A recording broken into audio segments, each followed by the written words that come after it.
یہی اسلام ہے، یہی اسلام ہے۔ بہت سی باتیں آپ کے سمجھ میں آئیں یا نہ آئیں، لیکن ہمیں فالو کرنا پڑے گا، یہ مانتے ہوئے کہ ہمارے پاس ایسی عقل نہیں ہے، ہمارے پاس اتنی عقل نہیں ہے جو ہر صحیح اور غلط کا فیصلہ کر سکے۔ میرے بھائیو، اللہ نے بہت سی جگہ کہا ہے کہ عقل و شعور سے کام لو، عقل و شعور سے کام لو، لیکن عقل کا بھی ایک دائرہ ہوتا ہے۔ آنکھ سے ہم دیکھتے ہیں، لیکن ہمیں یہ جلسے کے لوگ دکھائی دے رہے ہیں۔ مدھو پور میں اس وقت کیا ہو رہا وہ ہماری آنکھیں نہیں دیکھ رہی ہیں۔ شہر میں جام تارا میں کیا ہو رہا ہے ہماری آنکھیں نہیں دیکھ رہی ہیں۔ ہمارے لکھنؤ میں کیا ہو رہا ہماری آنکھیں نہیں دیکھ رہی ہیں۔ آنکھ دیکھتی ہے لیکن اس کا ایک دائرہ ہے، ایسے عقل سوچتی ہے، عقل کام کرتی ہے لیکن اس کا بھی ایک دائرہ ہے۔ ہماری عقل یہاں تک ٹھیک ہے، یہ مائک دیکھتے ہیں تو سمجھ میں آتا مائک بنانے والا کوئی ہوگا، جب ہم یہ مشین دیکھتے ہیں تو ہماری عقل کہتی ہے مشین بنانے والا کوئی ہوگا۔ یہاں تک ہماری عقل ٹھیک کام کر رہی ہے۔ ہماری عقل یہ بھی کہتی ہے کہ ہر چیز کا خالق اللہ ہے، کیونکہ کوئی بھی چیز بغیر پیدا کرنے اور بنانے والے کے نہیں بن سکتی ہے، تو زمین و آسمان بغیر بنانے والے کے کیسے بن جائے گی۔ یہاں تک ہماری عقل جو کام کر رہی ہے وہ ٹھیک ہے، لیکن جہاں ہم نے اپنی عقل سے اسے آگے کا کام لیا وہیں پر آپ کی عقل غلط جواب دینے لگے گی۔ جیسے ہم کہیں ہر چیز کو اللہ نے پیدا کیا ہے، زمین آسمان انسان ستارے سمندر سیارے پیڑ پودے پہاڑ جنگل سب اللہ نے پیدا کیا۔ جب ہر چیز کو اللہ نے پیدا کیا تو اللہ کو کس نے پیدا کیا؟ نعوذ باللہ۔ اب آپ جو یہ سوال کر رہے ہیں، آپ کی عقل میں جو یہ بات آ رہی ہے کہ اللہ کو کس نے پیدا کیا، اب آپ اس عقل سے وہ کام لے رہے ہیں جو عقل کا دائرہ نہیں ہے، یعنی آپ آنکھ سے وہ چیز دیکھنا چاہ رہے ہیں جو آپ کے دائرے میں نہیں ہے، آپ کان سے وہ چیز سننا چاہ رہے ہیں جو آپ کے کان سننے کی طاقت نہیں رکھتے، آپ عقل سے وہ کام لے رہے ہیں جو آپ کی عقل کے دائرے سے باہر ہے۔ عقل وہی چیز کا جواب دے گی جو اس میں فیڈ ہے، جتنی طاقت ہے۔ جیسے کمپیوٹر دیکھا ہے آپ نے نا، کمپیوٹر آپ اس میں دیکھیں گے کتنی سیٹیں خالی ہیں فلائٹ ٹرین میں، آپ کو فوراً بتا دے گا کیونکہ فیڈ ہے۔ آپ دیکھیں گے فلائٹ میں یہاں کتنی سیٹ خالی ہے بتا دے گی، آپ کو سعودی عرب کا تاپمان کتنا ہے بتا دے گی، امریکہ میں کتنا تاپمان ہے بتا دے گا۔ انٹرنیٹ کا زمانہ یہ چیزیں بتا دے گا، جو چیزیں فیڈ ہے کمپیوٹر اس کا جواب دے گا۔ لیکن کمپیوٹر میں آپ یہ ڈالیں کہ ہمارے کتنے رشتہ دار جہنم میں جل رہے ہیں، ڈال کے دیکھیے کمپیوٹر جواب دے گا۔ آپ دیکھیے کہ کتنے لوگ مرنے کے بعد جنت میں گئے، آپ ڈال کے دیکھیے کمپیوٹر اس کا غلط جواب دے گا، اس لیے کہ آپ کمپیوٹر سے وہ سوال کر رہے ہیں جو اس میں فیڈ نہیں ہے۔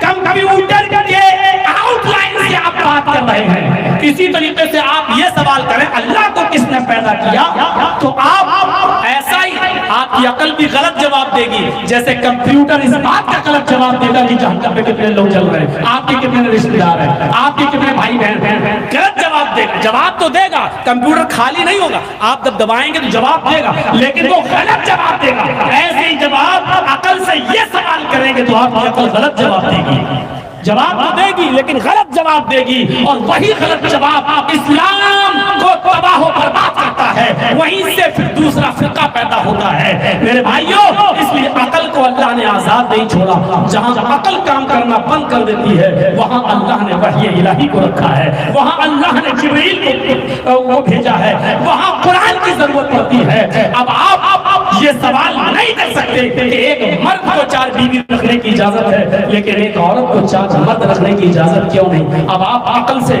وہ سوال کر رہے ہیں جو عقل کا دائرہ نہیں ہے۔ چور کا ہاتھ کاٹ دیا جاتا ہے، زانی کو سنسار کر دیا جاتا ہے، قاتل کو قتل کر دیا جاتا ہے، قتل کے لیے صرف 2 گواہوں کی ضرورت ہے لیکن زنا کے لیے 4 گواہ کی ضرورت ہے، جبکہ قتل زنا سے بڑا گناہ ہے۔ جب قتل زنا سے بڑا گناہ ہے تو 2 گواہ کیوں مانگے گئے، اور زنا قتل سے چھوٹا گناہ ہے تو وہاں 4 گواہ کیوں مانگے گئے؟ یہ آپ عقل سے وہ سوال کر رہے ہیں جو عقل کا دائرہ نہیں ہے۔ آپ کی عقل یہ بات سمجھنے سے قاصر تھی، اسی لیے لیے تو اللہ نے محمد رسول اللہ کو بھیجا ہے. اب نبی نے جو کہہ دیا وہ مان لو, اس کو پر آمنا صدقنا کہہ دو.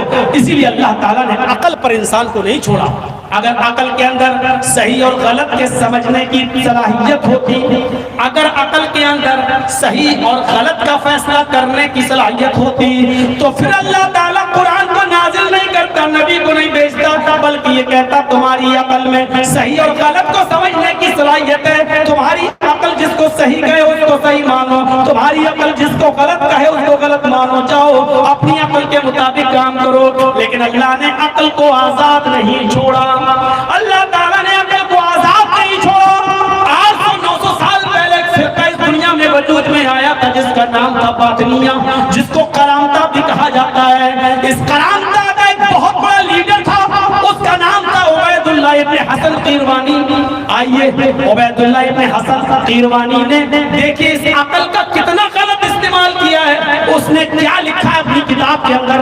عبید اللہ ابن حسن قیروانی نے لکھا ہے کہ لوگ کتنے بڑے بے وقوف اور پاگل ہیں کہ اپنی بہن کی شادی کسی غیر لڑکے سے, کسی دوسرے انسان سے کر دیتے ہیں, جبکہ بھائی اور بہن ایک ہی گھر میں پیدا ہوئے. بہن بھائی کے مزاج کو جانتی ہے اور بھائی بہن کے مزاج کو جانتا ہے. بہن جانتی ہے کہ بھائی غصہ ہو تو کیا کرنا ہے, اور بھائی جانتا ہے کہ بہن جب غصہ ہو تو کیا کرنا ہے. بھائی گھر میں اور بہن خوبصورت, لیکن لوگ کتنے بے وقوف ہیں, کتنے پاگل ہیں کہ اپنی بہن کا نکاح کسی دوسرے کے ساتھ کر دیتا ہے اور دوسرے کی بہن کو اپنے نکاح میں لے لیتا ہے. ذرا غور کیجئے, یہ عبید اللہ ابن حسن نے قیروانی نے کہا. کیا کہا کہ لوگ کتنے بے وقوف و پاگل ہیں کہ اپنی بہن کا نکاح دیں, اپنی خوبصورت بہن کو چھوڑ دیں, اپنے گھر کا خوبصورت مال اور اپنے گھر کا خوبصورت اثاثہ, اپنے گھر کی خوبصورت پراپرٹی, اپنے گھر کا خوبصورت ماحول میں پلی ہوئی یہ بہن, اس کو دوسرے کے حوالے کر دیں اور دوسرے کا کباڑ کھانا اپنے لیے اٹھا لائیں. یعنی اپنی قیمتی چیز کو دوسرے کو دے دیں اور دوسرے کا کباڑ کھانا اٹھا لائیں. یہ عبید اللہ ابن حسن نے لکھا. اور آگے کہتا ہے بہن اپنے بھائی کا بستر بچھا سکتی ہے, بہن اپنے بھائی کی بیماری میں اس کو اپنے ہاتھ سے کھانا کھلا سکتی ہے, بہن اپنے بھائی کے بستر پر اس کے ساتھ بیٹھ سکتی ہے, بہن اپنے بھائی کے لیے کپڑے دھو سکتی ہے, بہن اپنے بھائی کے زخم کو پہنچ کر اس پر پٹی باندھ سکتی ہے, مرہم لگا سکتی ہے. تو بہن اپنے بھائی کے لیے اور بھائی اپنی بہن کے لیے جسمانی تعلقات قائم کیوں نہیں کر سکتا ہے؟ جب ساری چیزیں بہن اپنے بھائی کے لیے اور بھائی اپنی بہن کے لیے کر رہا ہے تو جسمانی تعلقات قائم کرنے میں کیا برائی ہے؟ لوگ بے وقوف ہیں جو اپنی بہنوں کا نکاح دوسرے کے ساتھ کر دیتے ہیں اور دوسروں کا کباڑ کھانا اٹھا لاتے ہیں.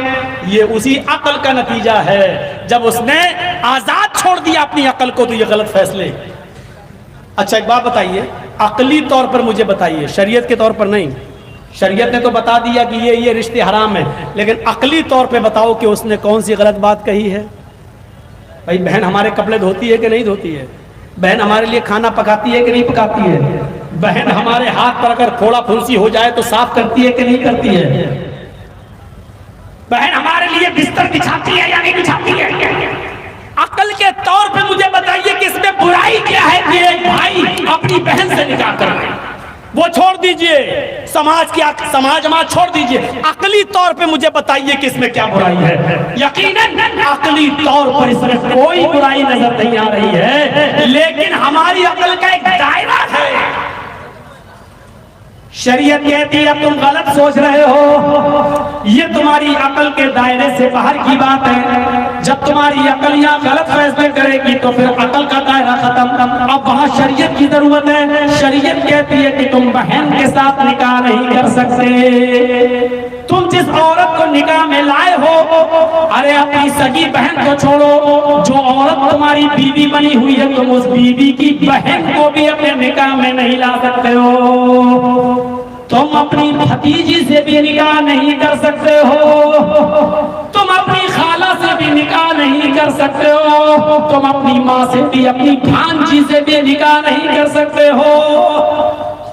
غور کیجئے میرے پیارے ساتھیوں، اسلام نے کتنی بندشیں لگا دی ہیں۔ جہاں عقل کام کرنا بند کر دیتی ہے وہاں شریعت کے کام کرتی ہے، وہاں شریعت کا حکم مانا جاتا ہے۔ خلیجی جنگ ہوئی ہے آج سے چند سال پہلے، جو خلیجی جنگ ہوئی تھی امریکہ میں، امریکہ کے فوجیوں نے خلیجی جنگ میں جو حصہ لیا تھا، خلیجی جنگ میں جو امریکہ کے فوجی جب لوٹ کر آئے جنگ کے بعد تو پتا چلا امریکہ نے 1,00,000 فوجیوں کو نلمبت کر دیا تھا، فوج سے ان کو ہٹا دیا۔ غور کیجئے کس بات پر؟ امریکہ کو جانچ پڑتال میں پتا چلا کہ خلیجی جنگ اتنی لمبی چلی کہ ان لوگوں نے خلیجی جنگ میں اپنی بیویوں کا ساتھ نہ پایا تو آپس میں ہومو سیکس، ہم جنس پرستی کو اپنایا ہے۔ ان لوگوں نے آپس میں مردوں نے، ایک فوجی نے دوسرے فوجی کے ساتھ اپنا ہم جنس پرستی کا شوق پورا کیا ہے۔ آپس میں ان لوگوں نے، یعنی ایک فوجی نے دوسرے فوجی کے ساتھ منہ کالا کیا اور جب تک رہے وہ ایک دوسرے کی جنسی پیاس بجھاتے رہے، یہ اس کی وہ اس کی۔ غور کیجئے جب امریکہ کو پتا چلا تو باقاعدہ وائٹ ہاؤس میں اعلان کر کے 1,00,000 فوجیوں کو نلمبت کر دیا گیا، نوکری سے نکالا گیا۔ لیکن جب ان 1,00,000 لوگوں کو نوکری سے نکالا گیا تو پوری کی پوری امریکہ کی عوام سڑکوں پر اتر آئی، عورتوں نے بھی اور مردوں نے بھی جلوس نکالنا شروع کیا ہے اور کہا ہے کہ یہ کون سی بات عقل کے خلاف ہے؟ جب ان کی بیویاں ان کے ساتھ نہیں تھیں اور ظاہر بات ہے کہ آدمی کو کھانا پانی ملتا ہے تو اس کے اندر یہ خواہش بھی رکھی گئی ہے، جب خواہش کو پورا کرنے کے لیے اگر بیویاں نہیں تھی تو ان لوگوں نے آپس میں اگر ایک دوسرے کے ساتھ جنسی تسکین حاصل کر لی تو اس میں کیا برائی ہے؟ اتنا جلوس نکالا گیا امریکہ کی عوام کی طرف سے کہ امریکہ کے وائٹ ہاؤس کو ان لوگوں کی نوکریوں کو پھر بحال کرنا پڑا اور ان 1,00,000 فوجیوں کو دوبارہ رکھنا پڑا۔ میرے بھائیوں ذرا غور کرو کہ یہ عقل جب کام کرنا بند کر دیتی ہے تو انسان اس میں بھی کوئی برائی نہیں سمجھتا ہے کہ ایک مرد دوسرے مرد کے ساتھ اور ایک عورت دوسری عورت کے ساتھ غلط کام کرے، اس کو آج برا نہیں سمجھا جاتا ہے۔ باقاعدہ برطانیہ میں لندن کے پارلیمنٹ کے اندر جب یہ بل پاس ہو رہا تھا کہ مرد مرد کے ساتھ شادی کر سکتا ہے اور عورت عورت کے ساتھ شادی کر سکتی ہے، جب یہ بل پاس ہوا تو وہاں کے پارلیمنٹ کے لوگوں میں تالیوں کی گونج کے ساتھ اس بل کو پاس کیا جاتا ہے، تالیوں کی گونج کے ساتھ اس بل کو پاس کیا گیا۔ یعنی یہ بل پاس ہی نہیں ہوا، ایسا لگ رہا جیسے ان کو ایک نئی زندگی مل گئی ہے۔ لڑکے لڑکوں کے ساتھ اور لڑکیاں لڑکیوں کے ساتھ نکاح شادی کر سکتے ہیں اور اس کو قانونی طور پر اجازت مل گئی ہے۔ ذرا غور کیجئے آپ، جب انسان کی عقل کام کرنا بند کر دیتی ہے تب شریعت کی ضرورت پڑتی ہے، تب وحی الہی کی ضرورت پڑتی ہے۔ اگر عقل کو آزاد چھوڑ دیا جائے، اگر عقل کو آزاد چھوڑ دیا جائے تو پھر میرے بھائیوں ایک لڑکا لڑکے کے ساتھ شادی کرنا اور ایک بھائی اپنی بہن کے ساتھ بھی نکاح کرنے کو برا نہیں سمجھے گا، کیونکہ آپ کی عقل یہ کہتی ہے، ہماری عقل یہ کہتی ہے۔ اس لیے ہر انسان کی عقل الگ الگ ہے، عقل کا دائرہ الگ ہے، اس لیے شریعت نے کہا ہے ادخلوا فی السلم کافہ، پورے کے پورے اسلام میں داخل ہو جاؤ، فالو کرو۔ جہاں آپ کی عقل کام کرنا بند کر دیتی ہے وہاں وحی الہی کی ضرورت ہے۔ اب آپ سوال نہیں کر سکتے ہو، شریعت صاف کہتی ہے آپ کا چھوٹا بچہ اپنی ماں کا دودھ پیتا ہے، اگر وہ آپ کے گود میں بیٹھا اور پیشاب کر دے تو بچے کا لڑکے کے پیشاب پر چھینٹے مارے جائیں گے، اس کو دھلنے کی ضرورت نہیں ہے، صرف چھینٹا مار کے کام چلا لیا جائے گا۔ لیکن اگر دودھ پیتی بچی لڑکی اگر آپ کے کپڑوں پر پیشاب کر دے آپ کی گود میں تو لڑکی کا پیشاب دھویا جائے گا۔ شریعت نے صاف کہہ دیا ہے۔